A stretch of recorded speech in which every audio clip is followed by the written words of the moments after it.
नमस्कार। आकाशवाणी जयपुर अजमेर से प्रस्तुत है प्रादेशिक समाचार।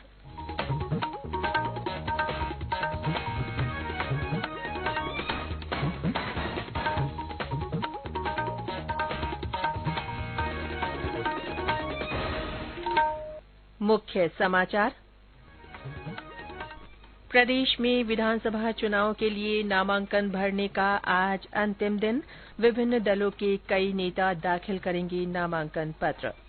राज्य में विभिन्न एनफोर्समेंट एजेंसियों ने 500 करोड़ रुपए मूल्य की अवैध नकदी और सामग्री जब्त की। राष्ट्रपति द्रौपदी मुर्मू ने कहा, वर्ल्ड फूड इंडिया भारत की समृद्ध खाद्य संस्कृति से विश्व को परिचित कराने में दूरगामी सिद्ध होगा। और भारतीय महिला हॉकी टीम ने एशियाई चैंपियंस ट्रॉफी का खिताब जीता। क्रिकेट विश्व कप में भारत ने दक्षिण अफ्रीका को 243 रन से हराया।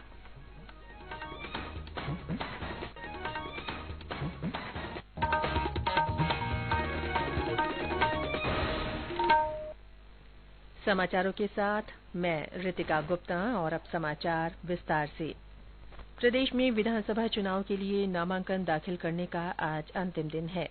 सत्तारूढ़ दल कांग्रेस, भारतीय जनता पार्टी और अन्य दलों के कई नेता आज अपना नामांकन दाखिल करेंगे। मुख्यमंत्री अशोक गहलोत आज सरदारपुरा सीट से पर्चा भरेंगे। नामांकन पत्रों की जांच कल की जाएगी। इस बीच कांग्रेस ने अंतिम सूची जारी कर 21 उम्मीदवारों के नामों की घोषणा की। शहरी विकास और आवास मंत्री शांति धारीवाल को कोटा उत्तर सीट से टिकट दिया गया है। भाजपा ने बाकी 3 सीटों पर भी उम्मीदवारों की घोषणा कर दी है। कल शाम भाजपा में शामिल हुए गिरिराज मलिंगा को बाड़ी सीट से टिकट दिया गया है। राष्ट्रीय लोकतांत्रिक पार्टी ने 26 नामों की सूची जारी की। वहीं देर रात बहुजन समाज पार्टी ने भी 26 उम्मीदवारों के नामों का ऐलान किया। ब्यौरा हमारे संवाददाता से। नामांकन भरने के अंतिम दिन तक कांग्रेस, भाजपा समेत अन्य पार्टियां जिताऊ प्रत्याशी के चुनाव के लिए सारे गुणा भाग करने में जुटी रही। राज्य की सभी 200 सीटों पर अब कांग्रेस और भाजपा के उम्मीदवारों की स्थिति साफ हो गई है। कांग्रेस और भाजपा दोनों दलों के बागियों ने भी इस बार बड़ी संख्या में नामांकन भरे हैं। नामांकन प्रक्रिया समाप्त होने के बाद दोनों पार्टियां अपने बागी उम्मीदवारों को समझाने में जुटेंगी और उनके नामांकन वापस लेने का प्रयास रहेगा। साथ ही भाजपा, कांग्रेस तथा अन्य पार्टियों का चुनावी अभियान भी गति पकड़ लेगा। जितेंद्र द्विवेदी, आकाशवाणी समाचार, जयपुर। विधानसभा चुनाव के मद्देनजर प्रदेश में विभिन्न एनफोर्समेंट एजेंसियों की ओर से की जा रही कार्रवाई के तहत अब तक 500 करोड़ रुपए मूल्य की अवैध नकदी और सामग्री जब्त की गई है।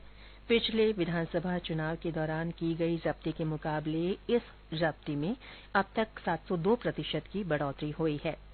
मुख्य निर्वाचन अधिकारी प्रवीण गुप्ता ने बताया कि जयपुर 83 करोड़ 34 लाख रुपए के सीजर के साथ प्रदेश में सबसे आगे है। श्री गुप्ता ने बताया कि विभिन्न विभागों द्वारा कड़ी निगरानी के साथ ही संदेहास्पद मामले पर कार्रवाई की जा रही है। और अब जिलों की चुनावी हलचल में आज बारी है डूंगरपुर जिले की। डूंगरपुर जिले में चारों विधानसभा सीटों पर प्रत्याशियों की तस्वीर साफ हो गई है। आज नामांकन प्रक्रिया समाप्त होने के बाद चुनाव प्रचार में और तेजी आ जाएगी। जिले में स्थानीय राजनीतिक दलों ने मुकाबले को कड़ा कर दिया है। डूंगरपुर जिले में भारतीय जनता पार्टी ने डूंगरपुर विधानसभा सीट से बंशीलाल कटारा, 84 से सुशील कटारा, सागवाड़ा से शंकर डेचा और आसपुर विधानसभा सीट से गोपीचंद मीणा को मैदान में उतारा है। वहीं कांग्रेस ने डूंगरपुर विधानसभा सीट से गणेश कोगरा, 84 विधानसभा सीट से ताराचंद बगोरा, सागवाड़ा से कैलाश रोत और आसपुर विधानसभा सीट से राकेश रोत पर भरोसा जताया है। वहीं स्थानीय दल भारतीय ट्राइबल पार्टी ने 84 विधानसभा सीट से रणछोड़ ताबियाड़, डूंगरपुर विधानसभा सीट से बीएपी ने कांतिलाल रोत, बीटीपी से डॉक्टर दीपक गोगरा को उम्मीदवार बनाया है। जिले में इस बार 10,55,880 मतदाता अपने मताधिकार का प्रयोग करेंगे। जिले भर में मतदान के लिए 1017 मतदान केंद्र बनाए गए हैं। 590 मतदान केंद्रों पर वेबकास्टिंग के जरिए निगरानी रखी जाएगी। आज नामांकन का आखिरी दिन होने के कारण नामांकन के लिए गहमागहमी का माहौल बना हुआ है। जिले में विधानसभा चुनाव में आदिवासी समाज से जुड़े मुद्दों के अलावा सड़क, पानी, बिजली आदि विषम प्रत्याशियों के चयन में अहम रोल अदा करेंगे। चिंतन जोशी, आकाशवाणी समाचार, डूंगरपुर। विधानसभा चुनाव के मद्देनजर और लोकतंत्र का उत्सव मनाने के लिए आकाशवाणी समाचार जयपुर की ओर से मतदाता जागरूकता के लिए संदेश श्रृंखला चलाई जा रही है। इसमें श्रोता अपना संदेश भेजकर आमजन को वोट डालने के लिए प्रोत्साहित कर सकते हैं। चुनिंदा संदेशों को हमारे समाचार बुलेटिन में स्थान दिया जा रहा है। श्रोता अपने संदेश रिकॉर्ड कर या टाइप कर हमारे व्हाट्सएप नंबर 9414052368 पर भेज सकते हैं। आज सुनिए बाड़मेर जिले से हमारे श्रोता का संदेश। मैं जितेंद्र गढ़वी नगर गांव सावा जिला बाड़मेर से आपको कुछ पंक्तियां सुनाऊंगा। कुछ तो सोचो अपने वतन के बारे में, कहीं हमारी एक चूक से चला न जाए गलत हाथों में। सब मिलकर अपने अधिकार का सम्मान करो, उठो अब सब मिलकर मतदान करो। विधानसभा चुनाव से संबंधित कामकाज में लापरवाही और राजनीतिक गतिविधियों में शामिल होने के कारण अजमेर में 6 कर्मचारियों को निलंबित किया गया है। जिला निर्वाचन अधिकारी ने बताया कि चुनाव प्रक्रिया में शामिल कर्मचारियों को किसी भी राजनीतिक दल से संबंध रखने या उसकी गतिविधियों में भाग नहीं लेने के निर्देश दिए गए हैं। इसके बावजूद ये कार्मिक आदेशों की अवहेलना कर रहे थे।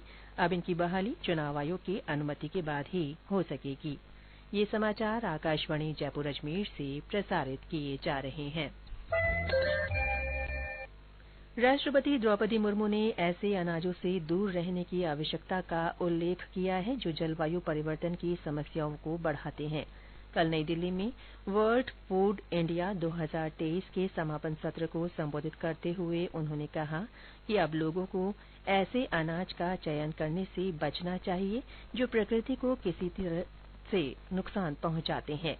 राष्ट्रपति ने कहा कि वर्ल्ड फूड इंडिया भारत की समृद्ध खाद्य संस्कृति से विश्व को परिचित कराने में दूरगामी सिद्ध होगा। उन्होंने कहा कि वर्ल्ड फूड इंडिया इस क्षेत्र में सूक्ष्म, लघु और मध्यम उद्यमों के लिए एक बड़ा मंच भी साबित होगा। इसके जरिए घरेलू और वैश्विक कंपनियों के साथ तालमेल स्थापित करने में मदद मिलेगी। जयपुर मंडल के बांदीकुई जयपुर रेलखंड के भांकरी दौसा रेलखंड के बीच देर रात रेलवे ट्रैक पर एक यात्री बस गिर गई। हादसे में बस में सवार 4 लोगों की मृत्यु हो गई और 24 अन्य घायल हो गए। हादसे के कारण रेल यातायात प्रभावित हुआ। हरिद्वार से जयपुर की तरफ आ रही एक बस के अनियंत्रित होकर पुलिया से नीचे रेल ट्रैक पर गिरने से हादसा हुआ। दौसा जिला कलेक्टर और पुलिस अधिकारी घटनास्थल पर पहुंचे। हादसे की जानकारी रेलवे कंट्रोल रूम को दी गई। रेलवे ने सूचना के बाद जयपुर दिल्ली रेलमार्ग की ट्रेनों का संचालन बंद कर दिया। आज सुबह रेलवे ट्रैक को सही कर यातायात सुचारू कराया गया। उधर करौली धौलपुर मार्ग पर दीपपुरा के पास ट्रैक्टर ट्रॉली और टेम्पो की टक्कर में 3 लोगों की मौके पर ही मौत हो गई। भारतीय महिला हॉकी टीम ने एशियाई चैंपियंस ट्रॉफी का खिताब जीत लिया है। रांची में हुए फाइनल मैच में मेजबान भारत ने पूर्व विजेता जापान को 4-0 से पराजित किया। भारत की तरफ से संगीता कुमारी, नेहा, लारेम सियामी और वंदना कटारिया ने 1-1 गोल किए। आईसीसी क्रिकेट विश्व कप में कल भारत ने दक्षिण अफ्रीका को 243 रन के बड़े अंतर से हराकर शानदार जीत दर्ज की। कोलकाता के ईडन गार्डन्स में खेले गए मैच में रविंद्र जडेजा ने शानदार गेंदबाजी करते हुए दक्षिण अफ्रीका के 5 बल्लेबाजों को पवेलियन भेजा। भारत के 327 रन के जवाब में दक्षिण अफ्रीका की टीम 27 ओवर और 1 गेंद में मात्र 83 रन पर सिमट गई। इससे पहले भारत ने टॉस जीतकर बल्लेबाजी करते हुए 5 विकेट पर 326 रन बनाए। विराट कोहली ने नाबाद 101 रन की बेहतरीन पारी खेली और एक दिवसीय अंतर्राष्ट्रीय क्रिकेट में सचिन तेंदुलकर के 49 शतक के रिकॉर्ड की बराबरी की। गोवा में चल रहे 37वें राष्ट्रीय खेलों में राजस्थान महिला कंपाउंड टीम ने स्वर्ण पदक जीता है। टीम प्रशिक्षक अनिल जोशी ने बताया कि राजस्थान की टीम ने फाइनल मैच में पंजाब को हराकर स्वर्ण पदक अपने नाम किया। और अंत में मुख्य समाचार एक बार फिर। प्रदेश में विधानसभा चुनाव के लिए नामांकन भरने का आज अंतिम दिन है। विभिन्न दलों के कई नेता नामांकन पत्र दाखिल करेंगे। राज्य में विभिन्न एनफोर्समेंट एजेंसियों ने 500 करोड़ रुपए मूल्य की अवैध नकदी और सामग्री जब्त की है।